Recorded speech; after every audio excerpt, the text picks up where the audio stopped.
Code for Good is JP Morgan's annual recruitment process. Code for Good is not only about coding, it's a recruitment process where they see the candidate as a whole, not only as coding part. It will have coding, it will have a hackathon, they will judge you on your communication skills also.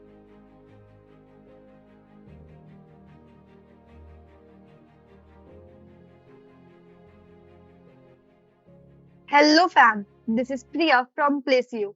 PlaceU is an initiative to help you sort your placements. And do you know that you can even sort your placements back in your second year and then chill out and relax for the rest of your college life?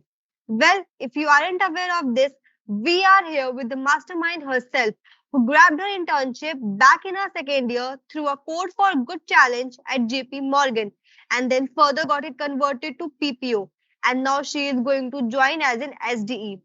PlaceU introduces you all to our today's very special guest, Miss Shaumaya Ojha. Hello, Dee. How are you? I'm good, Priya. Thank you. How are you? I'm fine too.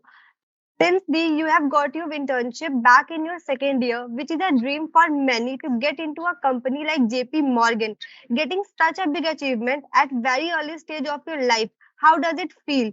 And it would be very great if you could just tell us a little bit about your college life. Speaking about my college life, like I had only 3 semesters in college, like physically. But those 3 semesters were great. Like I enjoyed so many clubs and all, apart from studies. But if you talk me in general, then college life was great with studies and enjoyment because you should won't be only studying and all. You should enjoy also. So it was pretty good. Yeah. How does it feel getting such a big achievement at a very early stage? Actually, frankly speaking, it was always in my mind when I came in the first day of college. Like, I wanted to get the first company which comes in our campus. And I was pretty happy when what I thought I will get and when you finally achieve it. So, yeah, it's really a great feeling to have it. So, yeah, it was a great feeling when I finally got the offer for the internship at JP. That's quite peculiar. So now getting into the Code for Good challenge, can you please give us a little glimpse like how is it, what it is, and how can one apply for it? Actually, Code for Good is JP Morgan's annual recruitment process, which happens every year.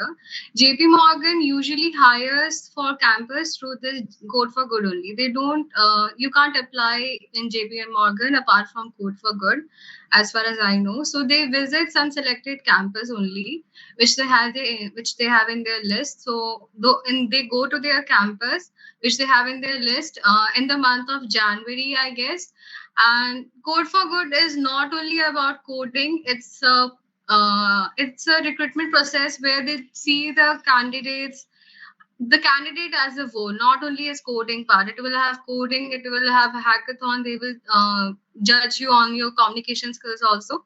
So it's an overall competition to prove yourself in front of the company. So yeah, it's something like that, not just coding.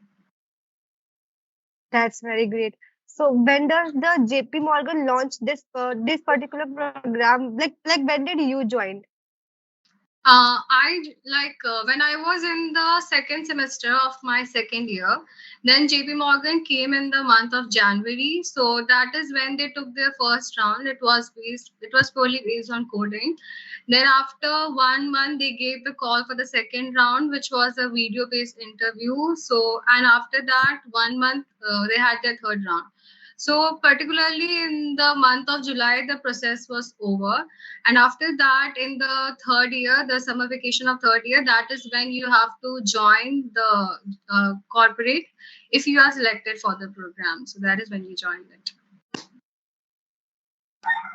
And if someone is aiming for getting recruited to this particular program, what are the skills he or she must possess? And if someone is in first year, then how can he start practicing to get into this program? Starting from the first semester, I will say like what I did personally was First, you need to have a very good base in a particular language. So it can be any language. So first, you need to go through the basics of those language, and then you can do the questions related to that language. Like for in my case, when I completed all the basics of C++ from a YouTube channel, then I practiced questions on that language on HackerRank. And after you are like, you will know yourself that you are self-sufficient in that language, you know all the basics and all. Then after that, you can move to DSA, which is data structures and algorithms. So what I did was like I wanted a course where I can solve questions, but I had many doubts like who will I consult if I had doubts or errors in my code.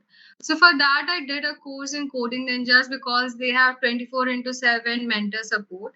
So if you have any errors or any doubt, you can ask them anytime. So that is why I opted for those course, but it is upon you. If you want to have a course or you want to do it from YouTube, it's upon you. I'm not suggesting any course for anyone, but this is what I did. So that helped me to like have a very good base in data structures and algorithms, and I solved like pretty good number of questions there because they have their package. So if you're not opting for a course like this, you can just solve questions on lead code as many students do nowadays. So after you have solved like 300 or 400 questions, now you will know that how many questions after doing you will be self-sufficient in that topic, you will know all the basics. So it's upon you how many questions to do. So you can do a particular number of questions from each topic, like you can do it from array, then you can do it from strings, and you go slowly, like you don't have to jump to hard questions. Do the first easy questions, then medium, then hard. So this is how you will like improve your basics and all in that data structures and algorithms. And after that, you have like you are very good in DSA. Then whenever a company comes, you can do the most asked questions of that company, so that will help you a lot. And it will also help you to like have a brush up of your skills just before the exam.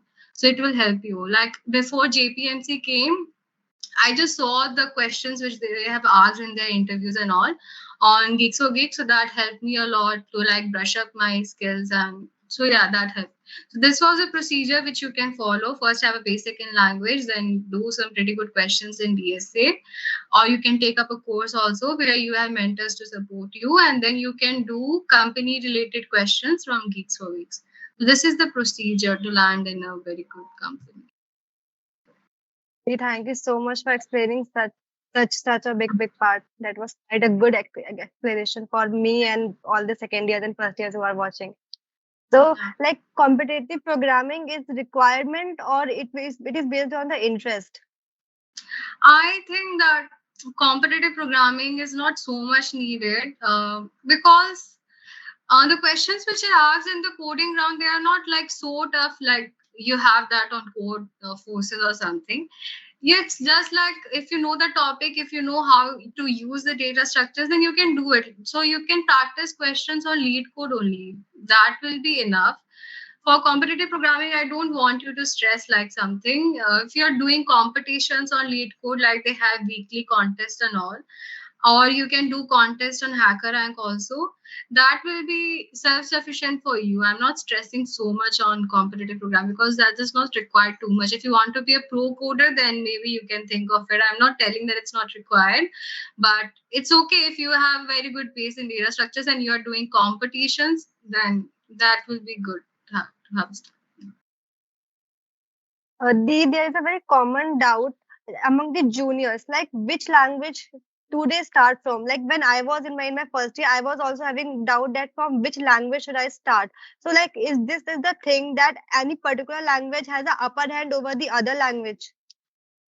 No, like in coding, you can do any language. It's not like language or language restricted. I will say it's nothing like that. You can start from any language, but yeah, it happens like that. In some interviews, they will ask you specifically questions on a particular language. So you must be knowing all the basics of the language, particularly Java, because many companies use Java. And I know of an interview where I got rejected because they asked me something related to that language which I didn't knew. So I will ask you to know all the basics in that Java also, because Java is a very required language.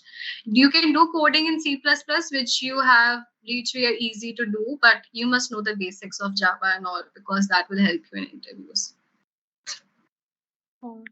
Now, coming to the selection process, how many rounds were there and what was asked in each particular round? So, talking about this JPMC recruitment process for especially Code for Good, there are three rounds. The first round is the coding round, which generally takes place in the month of January, as I told before also. And it's a coding round where you will be getting two coding questions and 10 MCQs. These MCQs are totally based on the language, and particularly there are just language concepts, not related to a language. These are present in all the languages, so you can do it if you are good in any language. So this is the first round, and if you get selected in the first round, then you're qualified for the second round, which is the video round, where you have to record a personal video of yourself. You will be on their higher view platform. So what happens on this higher view platform is you will be asked two questions, and these questions are behavioral questions. Like they will be asking you some situation related questions, like how will you react in this situation or something. It's not a technical round, it's just to test you as a person and your communication skills and all. So you will have to give this round, and then based on your answers you will be selected for the third round, which is their final round, and it's a in hackathon. So there you will have to go. There you will be teamed up with students from many different universities in India, and then you will be asked to like create a prototype for some NGOs. There will be many NGOs coming over there, so you have to make something for those NGOs according to their requirements. And so you will be judged upon how much you can contribute as a team member to your team, and this judgment will be made by the mentors. Like each team will be having two mentors, which are from JP Morgan itself. They are employees from JPMC, so they will be mentoring you, like how much you have contributed as a team member, what all you did to make this prototype, and how you teamed up. Like did you ask your other team members also to like do something, or you did it everything on your own, because they want you to like work as a team member, not do everything on your own. So like you should be very clear in this thing that work as a team member, not individually in this round, because they will be testing everything, not just your technical skills, everything. So apart from technical skills, just help your team members also, talk to your mentor, talk to your team members also. So these things will help you to clear that round and get selected for the final internship process. Yeah. Thank you so much. So, once you were selected and when you started your internship, how was the company's work culture? Like, it was a proper internship or it was a training type of work culture? I don't know about other companies, but in JPMC, the work culture is very good. They don't expect you to know everything on the first day at all. So if they have because in JPMC they have everything built by their own. So they have many courses which you can see in order to learn those tools, how to use those tools. So they will give you all those videos, and they will ask you to like watch those videos for 3 weeks something, and after that they will start allotting you work, and that work will also not be like you are asked to do a very tough task or something. They will ask you to do a very simple task, so that you get in terms of the basics of the tools which they are using, so that after that you will be comfortable, then they will give you some high level jobs. So it's more of a training than then they ask you to do the job. Yeah. So, the like that, like you said, that the work culture was very nice. This work culture boosted you to convert your internship to an FTE. Yeah, exactly. Because the people are so helpful there. Like, if you ask anyone, they are so willing to help you. They will explain you so nicely, like you are a student to them. So that helped me. Like, I can ask anyone anything, even if it's the manager or the director, something. No, like if he's a higher in hierarchy, then you have some thing that you can't ask. You can ask anyone anything, so that helps you, that you are not constricted to anyone, so you can ask anything and grow. So That's a very good thing. Either the CGPA plays a major role in getting placed into the companies like JPMC. No, no, CGPA is not they consider for getting you the offer. It's not at all. It totally depends on how you performed in the hackathon and all the three rounds. It's not dependent on the CGPA. So as things are completely virtual due to Corona and the pandemic that we all know, so there is a lack between the senior junior interaction for us also and for the coming juniors also. So we are not getting the proper guidance on the projects, and we are so confused. So if you could tell us that what are the good projects we can look out for, and what is the importance of the projects on the upcoming placement season. I will say that if you do some pretty good projects, then these companies like Google, Microsoft, like there are millions of resumes coming to them every day. Now, if they have to sort these resumes, they will particularly see your projects, either your projects or your ranking in some particular famous coding platforms like this Code Forces and all. So if you are not a pro coder, then you can do some pretty good projects. So that will help you to like get your resume selected in these big companies. So doing pretty good projects is helpful in that case. Or if you are a pro coder, you can focus in your coding skills. So it's upon you. And then speaking about some project ideas, I will say that the market is growing more towards this AI side. So it will be good if you do a project in artificial intelligence. That's my point of view. You can do anything according to your interest. I don't think there is something constrained to topic related. You can do what you like, but the project should be something like you have done something by yourself, because when the interviewer will ask you, you must be knowing that how you have done it. So I'm not asking you to do it. You can take help from someone, but you must know what you have done and how is it done. So that will give you a learning also, then how it is done, and when the interviewer asks you, then also you can elaborate it properly. So these are some good areas. Like I have one project in AI. Then cybersecurity is also very trending in market. You can have a very good project in that. And speaking about my teachers, they have been very helpful. Like in VIT, you will be knowing only that teachers force us to do a project in every subject. So it's good if you do some good projects in your school, in your college only, so that it will help you later on also. Even after 2 3 years of experience, you can show that projects, and you can even get a research paper on that. Like I got a research paper with the help of my teachers only. So the teachers are very helpful in VIT. You can take help of them and ask them what are the topics trending. They will help you and even get you publish it. So that will help you in future also. That was a very great piece of advice, Dee. So you have been in many interviews till now. So what are the major do's and don'ts you would like to suggest to your juniors while going for an interview? While going for an interview. Okay. So the first thing I will say that keep a smile on your face, because everyone likes a candidate who is smiling. And second advice I will give is don't get nervous, because it happens many a times that we will be nervous and we will screw up things even if we know it. And third thing I would like to say that if he asks you a question which you have not done previously, it happens many a times. So you should not give up like I have not done this question before. You should come with a mindset in that interview that even if a question comes which you don't know, you should like try to do it, because you know the basics. You can try it there itself. And when the previous people take interview, I think the logic which they have in their mind is they want to test the logic thinking of the candidate. They know that this problem is very tough to do at that place, but they will test that how you approach it. So even if you tell your approach, how you approach it, and give some way of a midway solution, they will be okay with it, because you came midway, you thought your process, your even if your answer is different, but you came to it with a logic explanation, so they might hire you.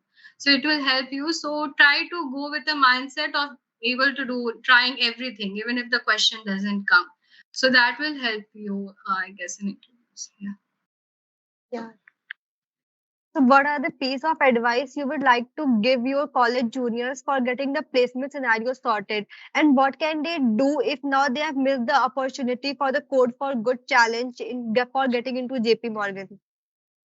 Okay. So as far as I know, because according to personally speaking about me, like I was not so good in computers. So if you are someone like me who is not so good in coding and all stuff, so you can start from the first day at college. You can like so that you can take things slowly and slowly, and at your own pace you can learn these things and then develop a very good pace. Because there are two kinds of students: one who are very intelligent, they can do things at the last moment very quickly, and the second type of student who take their own time to learn things. So it's upon you who you are, you know that. So I belong to the second category. So I started in the beginning because I knew that if I start very late, I will screw up things. So I started at the first day. So you should have this planning in your mind, like what kind of a student you are, how much time you will take, because ultimately you will be knowing that you have to do this, you have to get a good company. So you should start at a early stage, I will ask. If not in first year, start it from second year so that you can get a good internship. So that will help you. And I will suggest one thing is, many students like they are not so aware during the internship time, so the competition is very less. This thing I knew, so that was the time I utilized to get an internship, because the competition was very less at that time. So it will be a very good idea if you like be self and the interviews also which are taken in third year, they are not so hard and not so many. Like if there are two interviews taken in third year, there will be three taken during the full time. So this will help you if you have a very if you are good in coding. It will help you to get an internship in the third year only, and that will be pretty easy compared to getting a full time in fourth year. So I will recommend everyone to like start and get a good basic in DSA and all in their third year only itself, so that they can get an internship, which is pretty easy getting a full time in fourth year. So that will help you.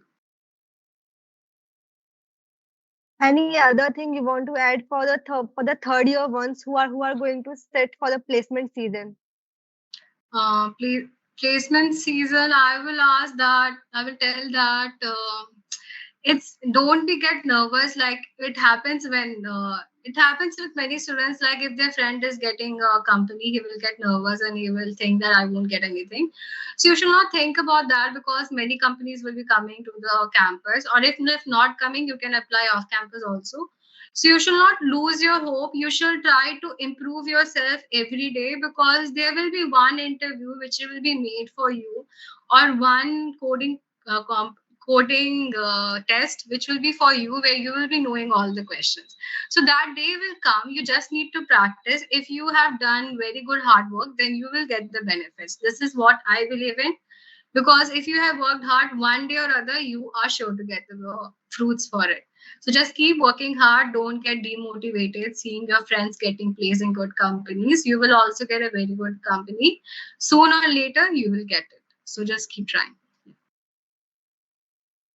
See, that was a very great piece of advice. And thank you so much for coming here. That was a well-informed podcast covering all the ins and outs of for the Code for Good program by JP Morgan. Our complete PlaceU team, thank you for being here and sharing such a good piece of advice with us. We would like to wish you very best of luck for your future, and to all the pals out there watching our video aiming for placements, do follow Miss Shaumaya on LinkedIn. You can find her ID in description. Thank you. Thank you, Priya. And the information was great, and you want us to continue with such series, hit the like button, follow us on LinkedIn and Insta, and share this video with your best buddies Walla group. Subscribe us to get notified for the very new videos. Please stay safe and keep smiling.